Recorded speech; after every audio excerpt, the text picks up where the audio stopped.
What is up, guys? It is Saturday, August the 22nd, 2020. This is Furious Nation right here with the SmackDown August 21st of 2020 review and thoughts on the show, the debut of the WWE Thunderdome. Now, before I get into that, today is NXT TakeOver 30 and AEW All Out Day. So I want to say hello to all of you guys for also the 5th anniversary of NXT TakeOver for NXT TakeOver Brooklyn #1. Sasha Banks and Bayley one-on-one for the NXT Women's Championship on this day 5 years ago at NXT TakeOver Brooklyn #1 at the Barclays Center in Brooklyn, New York. One of the greatest matches of all time and the match of the year of 2015, hands down. And tonight should be a really good night for NXT TakeOver number 30 and AEW All Out. So I'm going to watch both, and I'm really excited for both shows tonight. So that should be really good. Looking forward to TakeOver and looking forward to All Out. And should be a good time tonight, and should be a great night for wrestling tonight. However, now, one night that was not a good night for wrestling was last night with SmackDown. The Thunderdome, first night, a failure. Now, I will say this, though. The stage setup for the Thunderdome was good. That was good. The one thing I don't like, though, however, is the virtual fans with the piped-in noise. And I don't know if you guys felt this way. Let me know what you guys think down in the chat, in the comment section, in the live chat. Watching SmackDown last night, the piped-in noise, it really ruined the show for me, in my honest opinion. When Big E fought Sheamus in the night, when AJ Styles fought Jeff Hardy in the night, also for the IC title, for the Intercontinental Championship, the piped-in noise really just took the whole thing away from me, and it was just annoying. It's to a point now where I miss actual fans at these shows again, and we do need them back. You know, even the fans or wrestlers' fans at the PC was better than this. The piped-in noise is just not only annoying, it didn't feel genuine whatsoever. It was forced, it was manufactured, and it really ruined the show for me last night, in my opinion. You know, AJ and Jeff, decent match. Big E, Sheamus, decent match. But the piped-in noise really, really took that away from me big time. It's just, even like when the wrestlers' music would play and stuff, the crowd noises would be shut off. Like, I don't know. So this Thunderdome already is a failure. The stage setup was good, but the virtual fans with the piped-in noises, not a fan of whatsoever. And it's to a point, again, where, you know, it just goes to show that we need actual fans back. And I do miss actual fans back. And the sooner that's back, the better. I cannot stand these piped-in noises. It's just, you can't watch it. It's just, it sounds so cheesy and geeky. It's just, I can't get into that. I'm still going to watch, but the piped-in noises are just, I can't get into it. It's not my cup of tea. And it's just, like I said, Jeff versus AJ, Sheamus and Big E, even Lucha House Party versus Cesaro Nakamura from last night on SmackDown. The piped-in noises is just, and I was enjoying Lucha House Party and Cesaro Nakamura a little bit, and the piped-in crowd noises is just, you know, it just feels so forced, the piped-in crowd noises. It's not organic. It isn't. You need you need an actual crowd, an actual organic crowd. You know, virtual fans doesn't cut it, in my opinion. You need actual fans. And again, first night in the Thunderdome, it's already a fail, just like Raw Underground and Retribution. And that is that. Those are my thoughts on the WWE Thunderdome. Let me know your guys' opinions on the Thunderdome down in the comment section down below in the live chat. SmackDown, not a good show. Not a good show. There are only a few good, like, what, 3 good things on the show? That's it. The rest was trash. Like 3 good segments out of 8. That's not a good show. It isn't. It isn't a good show at all with 3 out of 8. That's not a good show whatsoever with that. And Braun Strowman, man, he is a terrible Universal Champion. He needs to lose that Universal title fast. Is there anyone more boring than Braun Strowman? That title cannot come off of Strowman fast enough. The sooner that Universal Championship comes off of Braun Strowman, the better. He has done nothing for the title. It's done nothing for SmackDown, and it's done nothing for the championship. Braun is terrible. He is in the top 3, the top 3 worst world champions of all time. 3 is Braun Strowman, 2 is the Great Khali, and 1 is Jinder Mahal. And Braun is just not the guy to be carrying SmackDown and carrying that SmackDown brand as your Universal Champion. He's not the guy for the job. There are other people on the SmackDown roster currently that I can picture holding that championship. Matt Riddle, Daniel Bryan, AJ Styles, Jeff Hardy, The Fiend, Sheamus, John Morrison. Hell, even Roman Reigns would be a better Universal Champion than Braun Strowman. That's how bad Braun Strowman is. He's terrible. And he got lucky with WrestleMania 36 when he won the championship against Goldberg. Strowman was never supposed to be there at all. So he got lucky big time. Big time. And Braun, I can't buy into him at all as the champion. I just can't. And I'm hoping this Sunday at SummerSlam and The Fiend versus Braun Strowman for the Universal title tomorrow night at SummerSlam. If not long ago on Talking Smack on the WWE Network, Caleb Braxton announced that The Fiend and Strowman for the Universal title at SummerSlam tomorrow night. It's still for the title, but now it's a Falls Count Anywhere match. So I'm really hoping, I'm keeping my fingers crossed that I'm hoping The Fiend wins the title back tomorrow. Get that belt off of Strowman right now and get him off of SmackDown.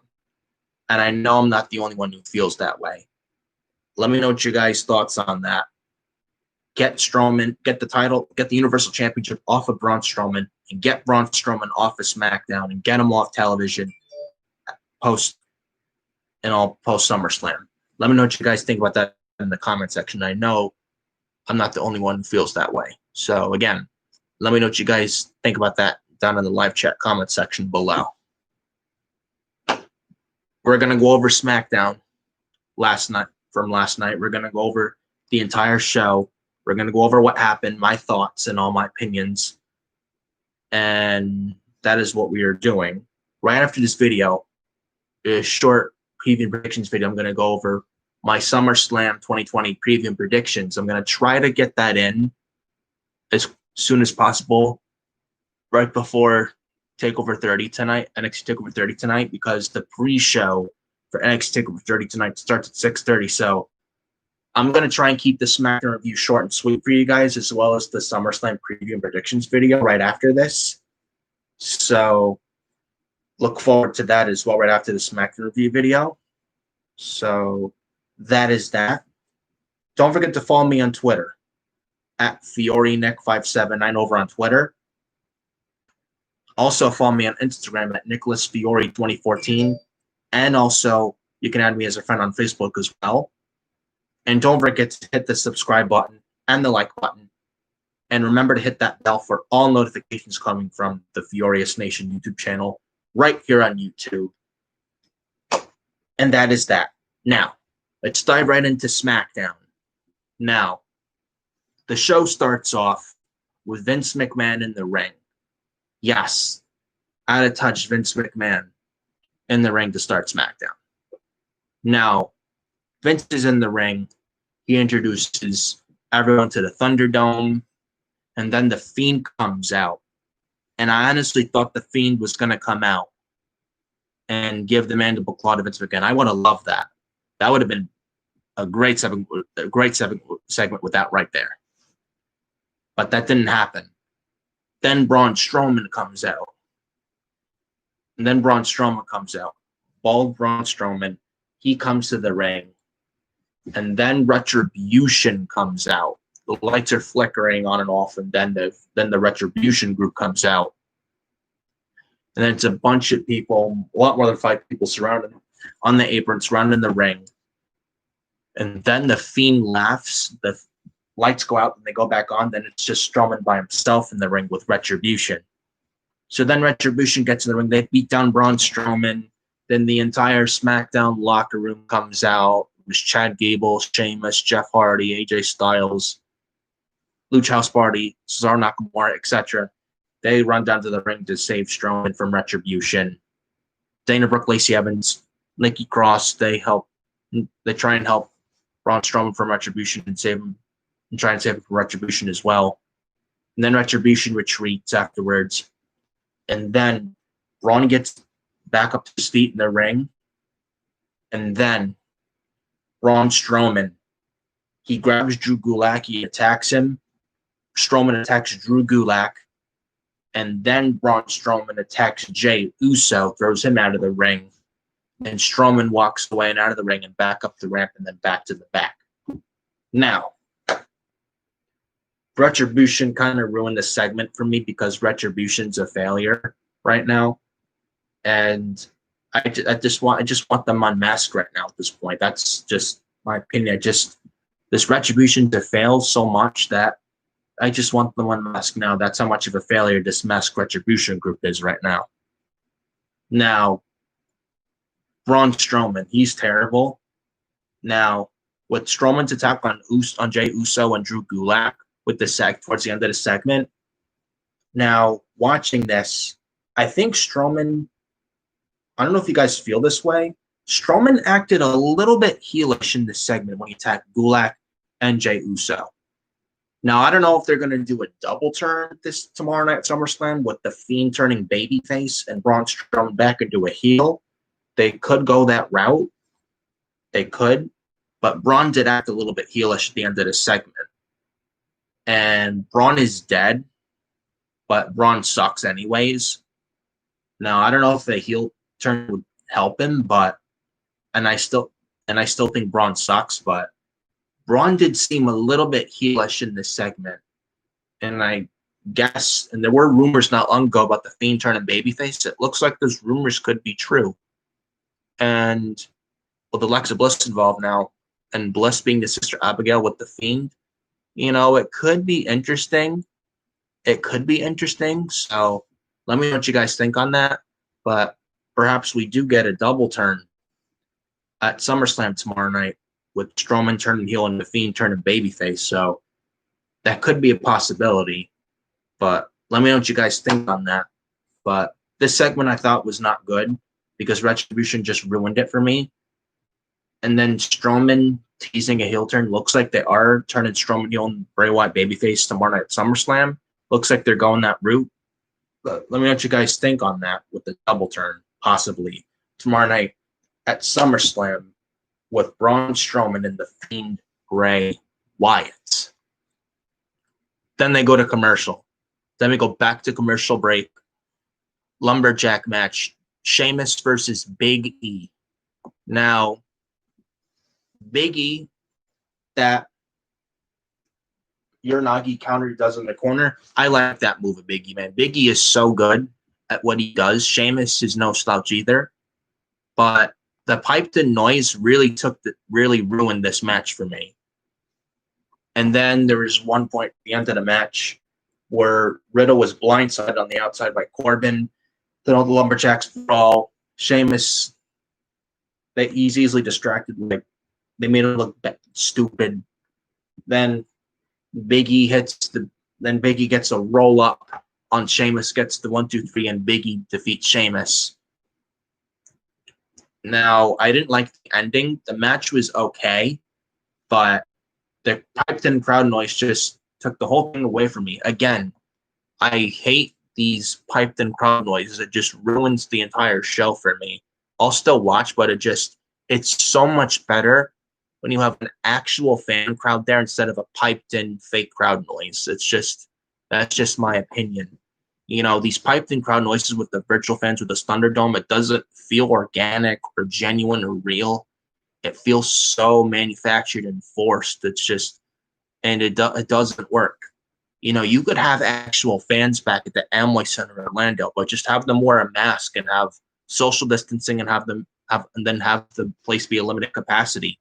That's it. And I think they could do that safely and follow the CDC guidelines. But those are my thoughts on that. I just think actual real fans is better than a virtual piped in noise fans. And I really miss actual fans back. That's how bad the virtual piped in noise Thunderdome thing is with the piped in fans and stuff. Let me know. And that's just my thoughts and opinions and thoughts on that. But let me know what you guys think about that down in the live chat below. So then the next match or segment, and this is after Biggie and Sheamus. Then we go to backstage. Jeff Hardy is shown in the back in the trainer's room. He has a problem with his, I think it was his right. It has a problem with one of his legs, and he was saying someone attacked him not long ago during the beginning of the show. So one of the WWE doctors is checking on his leg and asking if Jeff wants to continue the match with AJ for the IC title later on in the night. And then Jeff Hardy tells the doctor, the trainer, that he might need a knee brace on one of his legs. So that was that segment. Then we go to backstage.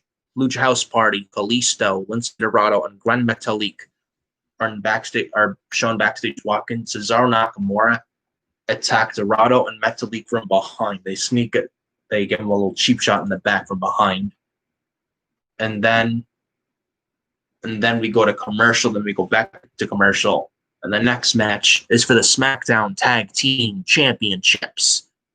Cesaro and Shinsuke Nakamura versus the Lucha House Party of Lince Dorado and Gran Metalik with Kalisto at ringside.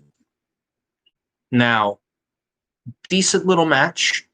I did like the ending with the combination of Cesaro and Lince Dorado. Cesaro is so damn good, man. You know, Cesaro definitely deserves to be world champion, and he's not bad in the tag team division, but he's worth so much more than that right now. Always has been for years. And I wish Cesaro would be a world champion right now in the WWE, but Cesaro, man, you put him in the ring with anybody, he's going to make anyone look good. But this match was decent. Cesaro and Nakamura, I expected them to win, and they just won their titles a month ago and stuff, but decent little match with Lucha House Party and Cesaro Nakamura. There was one point in the match where I don't know if this was like, it looked like a botch. I don't know if like this was supposed to happen or not, but towards the end of this match, well, before that, Dorado in the ring with Nakamura, towards the end of it, when Dorado got the hot tag, he did the 3 moonsaults to Nakamura off the bottom, second, and top rope to Nakamura. That was a really good moonsault. In fact, Lince Dorado does a better moonsault than Charlotte, by the way. And then Cesaro breaks up the 3 count. And then Cesaro's knocked to the outside. Metalik then tries to dive over the top rope, and I think he was trying some over the top rope Hurricane Run on the outside to Cesaro with Gran Metalik. And I don't know if this was supposed to happen or not, but it looked like Cesaro powerbombed Metalik hard on the outside, and Metalik, that looked nasty, man. Hopefully Gran Metalik is okay, but Metalik was out after that. He go over the top rope and try to outside Hurricane Run, and Cesaro, man, powerbombed the heck out of him. And Metalik looked out after that, and that was a nasty bump. So that looked nasty. So hopefully Metalik's okay, but there was one spot with that right there towards the end of the match. And then Nakamura and Dorado in the ring. Then they continue fighting in the ring. Cesaro gets the blind tag. Then it's Cesaro and Dorado in the ring. And then there was one point, and then the finish of the match I liked. Cesaro, Dorado, they were doing like some pin combos, like back and forth. And then it was like a sunset flip. and flip with a pin, and Cesaro gets the 1-2-3 on Lince Dorado, and Cesaro and Shinsuke Nakamura retain the SmackDown Tag Team titles. Now, after the match, Kalisto, Dorado, and Metalik were really fed up that they started to like have problems and bicker and not get along. Then Kalisto was pushed down to the floor in the ring. So Metalik was trying to play peacemaker.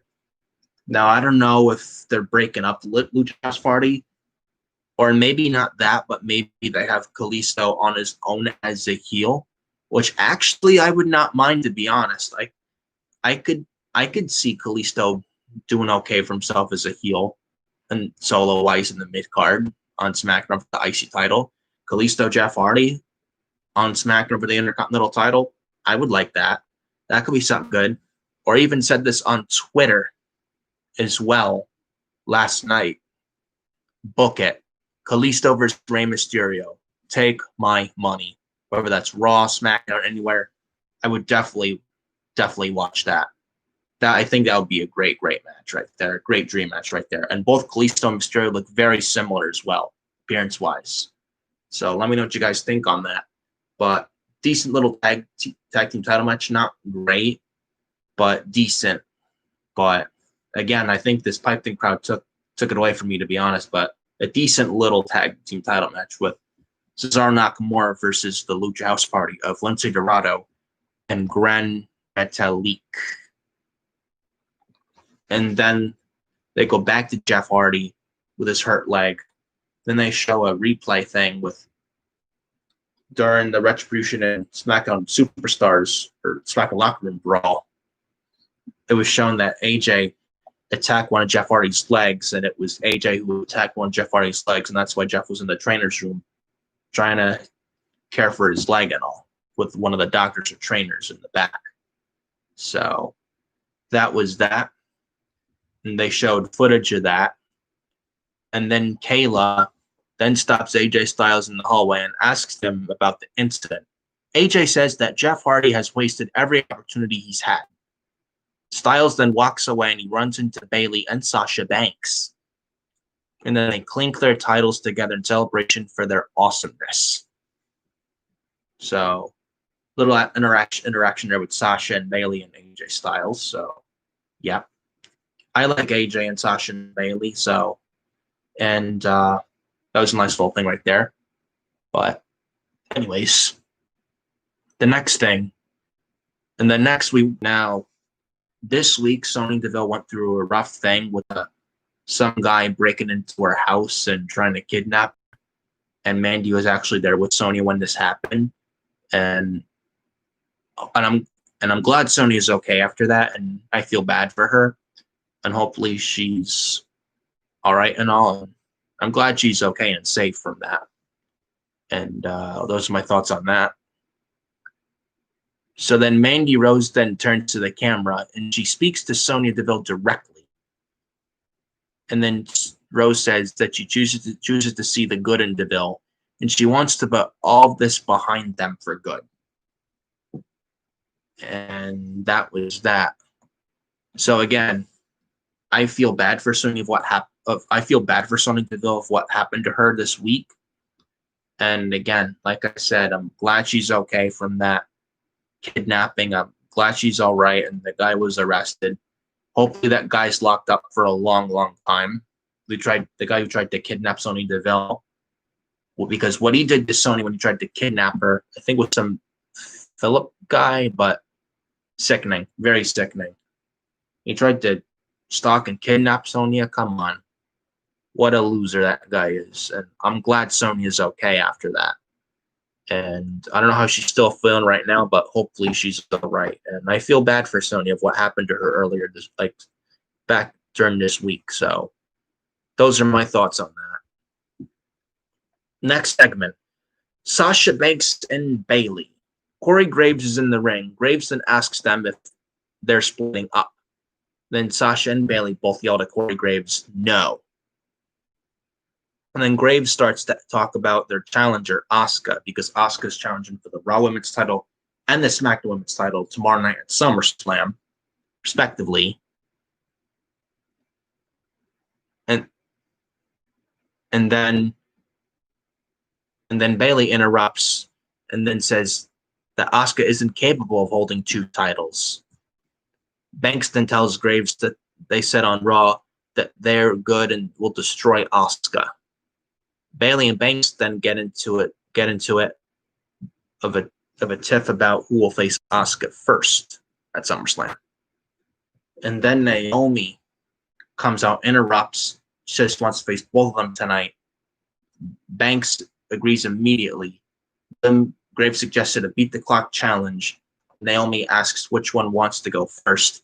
And then Naomi clotheslines both Sasha and Bayley. Then we go to commercial break.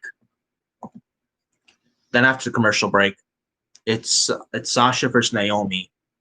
Beat the clock challenge. Now with this thing, the beat the clock, it was said that whoever beats the time or whatever wins the beat the clock challenge doesn't have to defend their title first or something like that. So beat the clock challenge, Naomi for Sasha Banks. Now Sasha wins with the Banks statement at 3 minutes 39 seconds.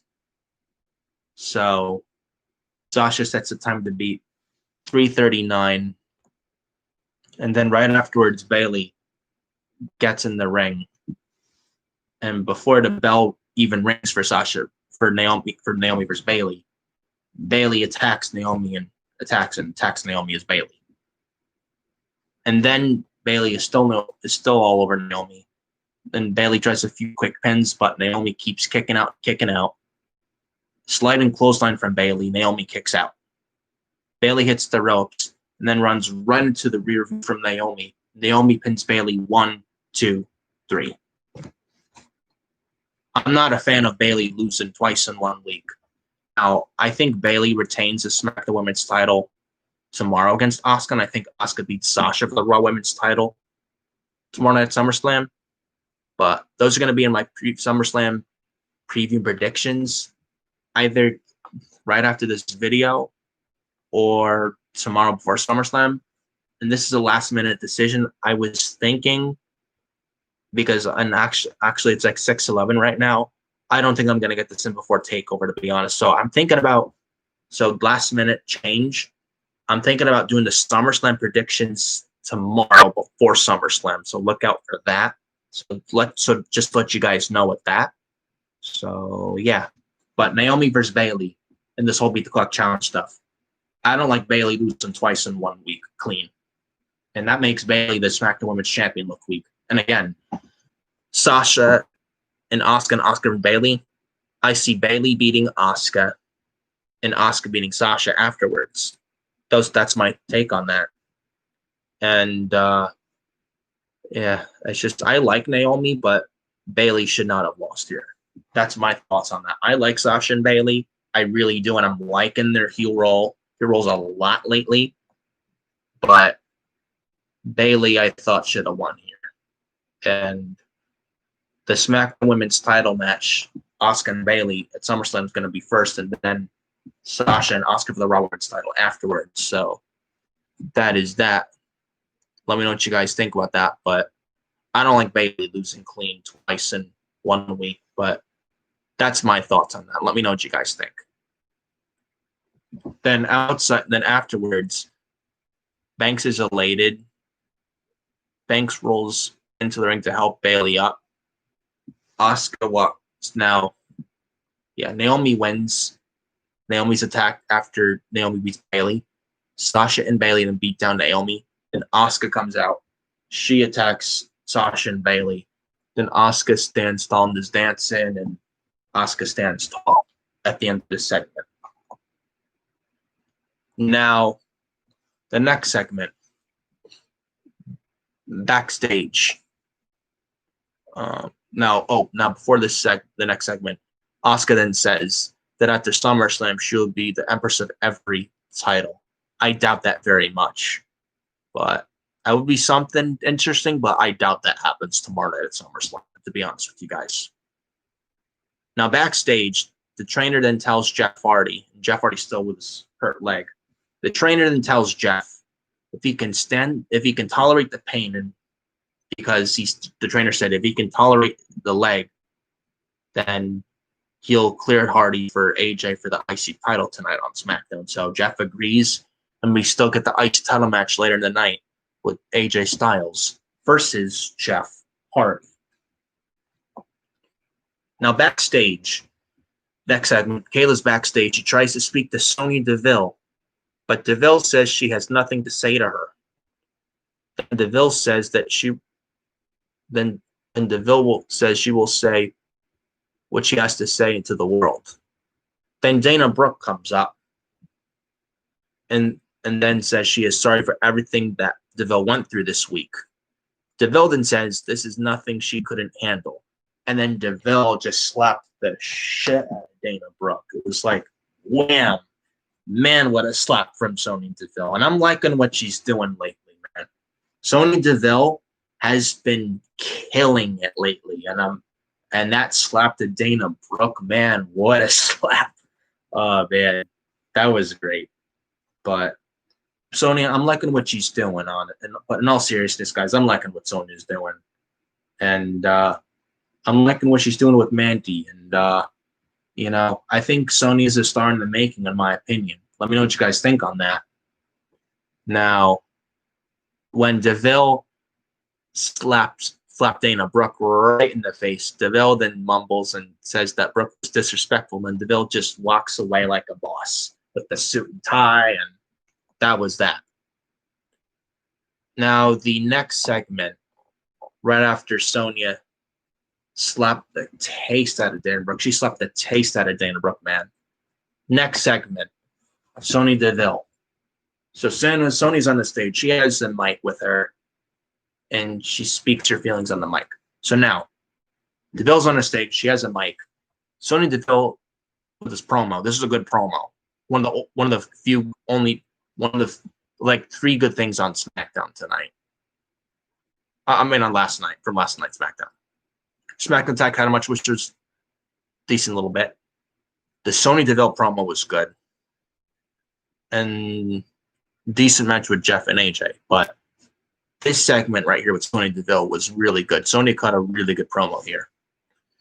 Sonya Deville says that she heard that Rose says she heard what Mandy Rose had to say. Deville knew that Rose would question her challenge because last week Deville challenged Mandy at SummerSlam tomorrow night to a hair versus hair match. Now that's been changed to a no DQ match. And Deville says no matter what happens, they have to face each other. And Deville says they need to raise the stakes. And Deville says, let's make this a no DQ, loser leaves WWE match. Then Deville calls Rose a bitch and drops the mic. And then Sonya leaves. Very, very good segment here. Sonya's really killing it. Like I've said, she is really coming to her own, man. You watch Sonya and Mandy from 2015 Tough Enough, and you look at Sonya and Mandy right now, they've improved a lot, man. They've come a long way, and I'm really happy for Mandy and Sonya, man. So that's that. Now, with the stipulation, the no DQ loser leaves WWE match, you think one of those two ladies is leaving WWE going to AEW, you're fooling yourselves. I love AEW, don't get me wrong. But Sonya and Mandy signed new contracts in January this year. One of them is not leaving WWE for real. One of them is just going to take time off. And I think Mandy's going to beat Sonya on tomorrow. And I think Sonya's going to take time off. And I actually, on Twitter last night, made a prediction. What if Mandy wins tomorrow? Sonya leaves for a little bit. She comes back. Now, before that, Mandy Rose wins the SmackDown Women's title from Bayley by the end of 2020 this year. Sonya Deville comes back, and the 2021 Women's Royal Rumble wins the Women's Rumble in 2021 with Sonya Deville. Then we get Sonya and Mandy one-on-one at WrestleMania 37 for the SmackDown Women's title, with Sonya winning the SmackDown Women's title at WrestleMania 37. I think that would be perfect. Let me know what you guys think on that, but I think that would be very, very good. I think that would be excellent storytelling right there. Let me know what you guys' thoughts are on that down in the comments in the live chat below. But Sonya Deville, very, very good promo. And I'm liking what Sonya's doing lately. Same thing with Mandy. IC title match, Jeff Hardy versus AJ Styles. Decent match, in my opinion, but the crowd took it away from me. Again, like I've mentioned earlier in this review. Now, Jeff wins the IC title. Why? AJ felt like lost it too soon. I do love Jeff, and I am happy for him. Should AJ have lost? No. Now, the match wasn't bad, but I felt like AJ should have retained here. Now, AJ losing the IC title. They might do Otis and AJ after SummerSlam for the briefcase. What if AJ Styles is Mr. Money in the Bank, takes the briefcase from Otis after SummerSlam, then AJ cashes in on The Fiend and Strowman, and AJ's on SmackDown as the Universal Champion? That's a possibility. So that they could do that. Jeff Hardy for his next challenger for the IC title. Kalisto wouldn't be bad. Chad Gable wouldn't be bad. Drew Gulak wouldn't be bad. Sami Zayn, I don't know when he's coming back, he could be a good feud for Jeff over the IC title. And Sami Zayn never lost the IC title. He had to vacate it due to the coronavirus. So I don't know when Sami Zayn's coming back, but that's also a possibility with that. But I feel like AJ should not have lost here. I thought he would have retained also, and I think he should have retained. But Jeff is your new IC champion. He's now a 5-time Intercontinental Champion right now in the WWE. After the match, Hardy then tells us how proud he is to be a champion. Before Hardy can finish, his music hits, and that was that. Then backstage, Styles is pissed. He yells at Kayla and Joseph Parks. Now, it looks like Joseph Parks or Abyss is going to be with AJ. And you know what? I'm liking their pairing, so I think it's a little bit interesting, but let me know what you guys think on that in the comments. So, and AJ and Abyss know each other. AJ Styles and Abyss know each other well, so I think I might like this pairing, but I don't know what you guys think on that. But past few weeks, it's a little bit intriguing with AJ and Joseph Parks together the past few weeks, so let me know what you guys think on that. Firefly Funhouse with Bray Wyatt and Braun Strowman. Strowman attacks Bray Wyatt. I don't care. Can't stand Braun Strowman, man.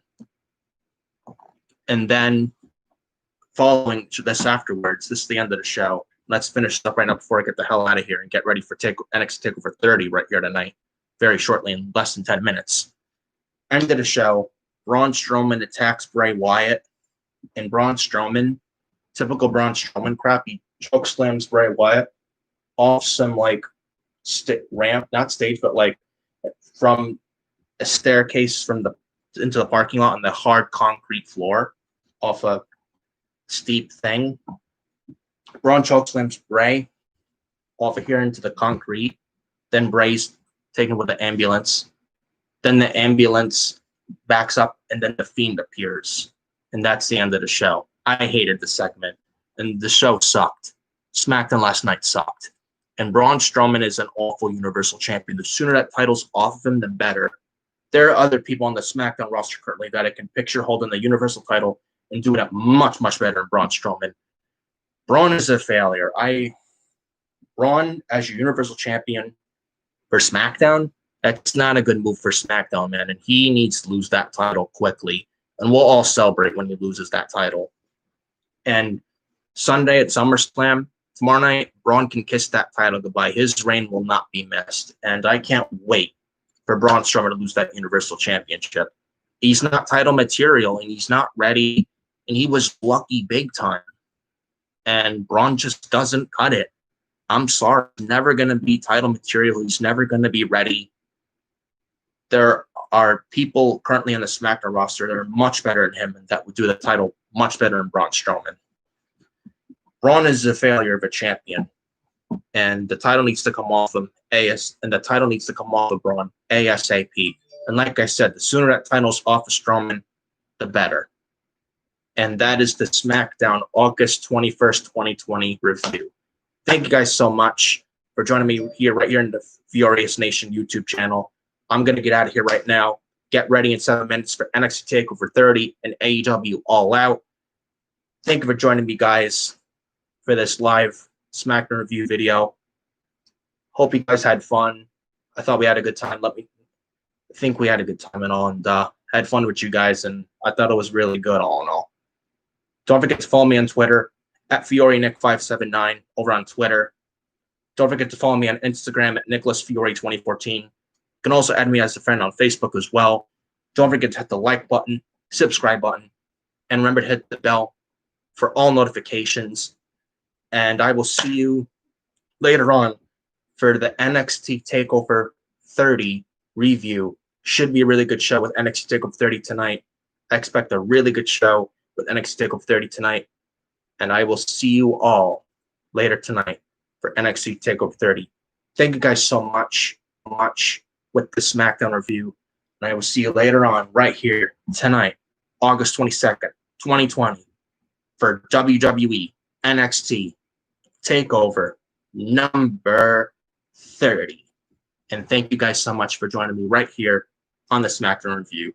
Talk to you guys later.